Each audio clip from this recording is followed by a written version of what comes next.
Retirement. I retired from being a public school teacher in January 20th of 2023.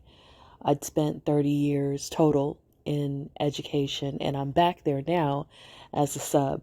So I worked in summer camps. I worked in middle schools and high schools. I was a certified teacher for 28 of those 30 years that I taught. So I know a lot about education, and not only have I done it as a job, as a paid profession where I was certified and have several certifications, I've read tons of books and gone to tons of staff developments and in services. In fact, I have 7 bookcases in my house that are filled with books on all kinds of topics, and several of them are literally dedicated just to education. So when it comes to education, you could say that I know a lot. Now, I just told you I spent 30 years in education. I spent 35 years either as someone's girlfriend, fiance, or wife. But when it comes to relationships, a very interesting thing has happened. Now, I've retired from being a certified teacher. I'm still certified. In fact, I still have several certifications that I can use and may use later. But anyway, still have all that. None of that's expired. None of that's unusable. But something is very interesting happened when I got divorced, and in the last 2 years since I've begun to speak more openly about marriage, divorce, dating standards, expectations, changes in the whole way that men and women relate. I released a book in 2021, Plenty of Guppies and Other Dating Misadventures, and I released a sequel to that book this year. And something very interesting happened, something that didn't happen with education. So I find it really interesting. When I retired from education, no one accused me of hating the kids. Nobody did.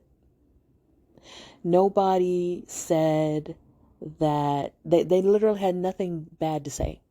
It was, oh my God, I can't believe you lasted that long. Oh my God, thank you for your service. Oh, they're going to miss you. Oh, it was all positive, all positive, all positive.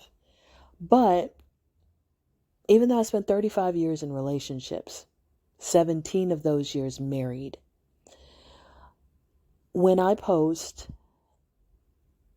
even people knowing that background will say things like you're a misandrist, or you hate men, or you bash men.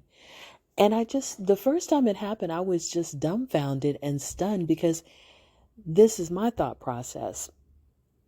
You think that I spent 35 years of my life pouring into a group of people that I hate, sacrificing for them, cooking for them, cleaning for them, bearing their children, raising their children. And now I have 2 sons.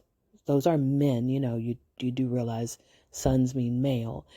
And 2 grandsons. Those again are males. But you think that I hate men. How would that work? Now, I'm not saying that there aren't people who have severe trauma and they stay around people and stay involved with people that they hate. Yes, that can be very true. But to assume that a person who has spent this much time in relationships with men hates them doesn't seem logical to me, for that to be your first thought process. Just because this person happens to want men to do better. Now, the thing is, I haven't just wanted men to do better. I've wanted women to do better. And when I was a teacher and even as a sub, I want my students to do better. But nobody accused me of hating my students because I said to them, hey, your behavior or your grades are at this level and they really should be at this higher level. And we really should work on getting you to this higher level, because if you were at this higher level, then your life and your opportunities would be so much better. Your relationships and your ability to manage those relationships would be so much better, because you would have the thought processes, the maturity, the decision-making skills to improve your life.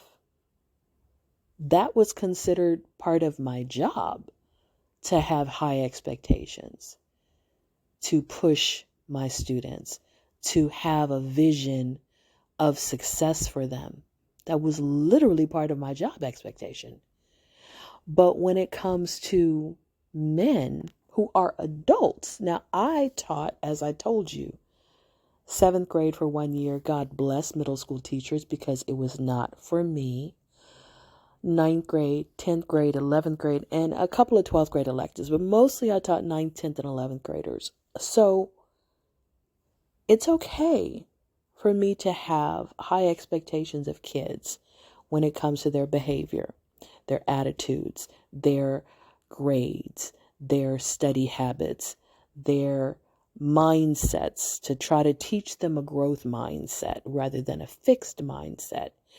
It's okay for me to push them and tell them that they can do better, and that what they turned into me is not appropriate for their grade level or their skill set, and we want to revise this. We want to edit this. We want to improve this word choice here. We want to do this, that, and the other. That's part of my job description.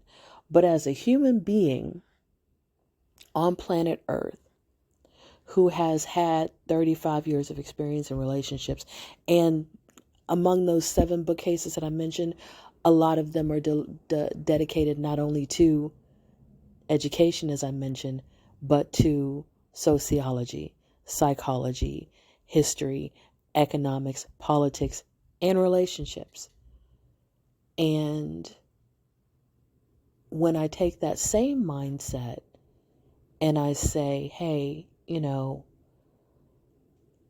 we can do better as Americans, as people, if we relate in these ways, if this